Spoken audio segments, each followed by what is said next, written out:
बिस्मिल्लाहिर्रहमानिर्रहीम। अस्सलाम वालेकुम। कैसे हैं आप सब? उम्मीद करती हूँ कि सब ठीक ठाक होंगे। तो आज मैं आपके लिए लेके आई हूँ एक ज़बरदस्त सी रेसिपी जो कि होगी बीफ यखनी पुलाव। उसके लिए मैंने ये एक प्याज ले लिया था, एक टमाटर, एक हरी मिर्च ले ली थी, अदरक लहसुन ले लिया था और ये था बीफ। और फिर मैंने इसको जो बीफ था उसको मैंने यहाँ कुकर में गलने के लिए रख दिया था। इसमें मैंने पानी डाल दिया। पानी डालने के बाद मैंने इसमें गोश्त ऐड कर दिया था। इसमें ये मैंने गोश्त ऐड करने के बाद इसमें थोड़ा सा नमक डाल दिया था। तो उम्मीद करती हूँ कि आपको मेरी वीडियोस जो है वो अच्छी लगती होंगी। आपसे मेरी एक रिक्वेस्ट है कि मेरे चैनल को सब्सक्राइब करें, वीडियो को लाइक करें, शेयर करें। यहाँ पे मैंने इसमें नमक डाला। नमक डालने के बाद थोड़ा सा गरम मसाला मैंने इसमें ऐड कर दिया था। ये सारी चीज़ें डालने के बाद मैंने इसको अच्छी तरह से मिक्स करके कुकर को मैंने 10 से 15 मिनट तक बंद करके रख दिया था। यहाँ पे मैंने इसको 15 मिनट के लिए बंद करके रख दिया था। 15 मिनट गुजरने के बाद जब मैंने खोला तो इसका ये देखें गोश्त कितना अच्छा जो है वो गल चुका था। ये देखें अच्छे से बोटी जो थी साथ से अलग हो गई थी। फिर मैंने यहाँ पे प्याज काट के यहाँ पे रख लिया था और उसमें मैंने 2 चम्मच ऑयल डाल लिया था। एक मैंने उसमें एक प्याज लिया था।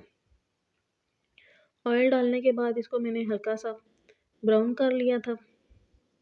ब्राउन करने के बाद इसमें थोड़ा सा मैंने पानी डाला था ताकि ज़्यादा जो है वो प्याज काला ना हो जाए। यहाँ पे ये इसमें मैंने पानी डाल दिया था और जो प्याज का रंग था वो अच्छे से आ गया था। फिर मैंने इसमें यहाँ पे जो गोश्त मैंने गला के रखा था वो उसकी बोटियाँ मैंने निकाल के इसमें ऐड कर दी थी। फिर इनको मैंने अच्छे से फ्राई कर लिया था। ये देखें ये जो वाइट वाइट थी वो हल्की ब्राउन जो है वो हो गई थी। अभी आप देखिएगा आगे कि इनका रंग कितना अच्छा आ गया था इनको फ्राई करने से। कुछ करते हैं कि वो मसाला बना के तो फिर इसमें बोटियाँ डालते हैं, लेकिन मैंने यहाँ पे पहले गोश्त को फ्राई किया था, फिर ही मैंने सारे बाकी जो टमाटर और बाकी चीज़ें थी वो डाली थी।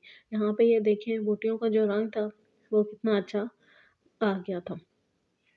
ये जो बोटियाँ थी वो फ्राई हो चुकी थी। फिर मैंने इसमें अदरक लहसुन का जो पेस्ट था वो मैंने इसमें ऐड कर दिया था। वो ऐड करने के बाद ये सारी मैंने चीज़ें डाली। फिर मैंने इसको अच्छे से फ्राई कर लिया था।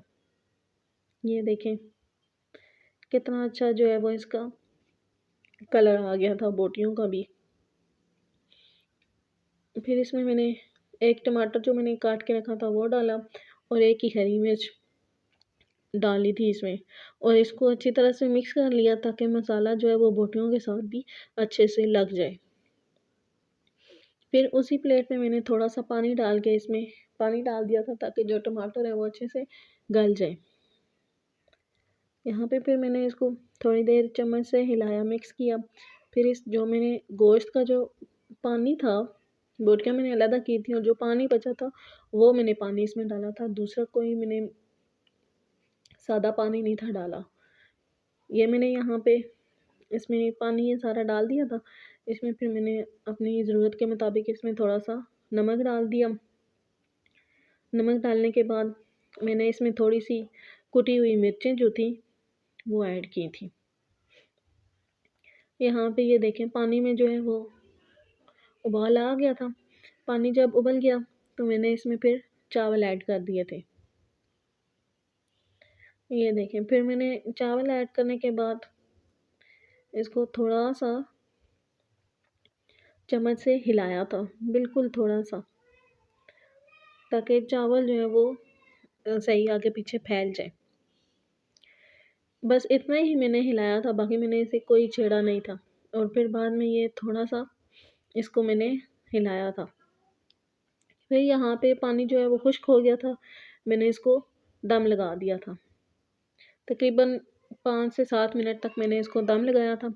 और दम लगाने के बाद ये देखें चावलों की जो रंगत है वो कितनी अच्छी से आई है। ना ही ज़्यादा प्याज जो है वो काला हुआ था, ना ही ज़्यादा सफ़ेद रहा था। बहुत ही अच्छे बने थे चावल। तो उम्मीद करती हूँ कि आपको आज की वीडियो अच्छी लगी होगी। मेरे चैनल को सब्सक्राइब कीजिएगा। मिलूँगी आपसे नेक्स्ट रेसिपी के साथ। अल्लाह हाफ़िज़।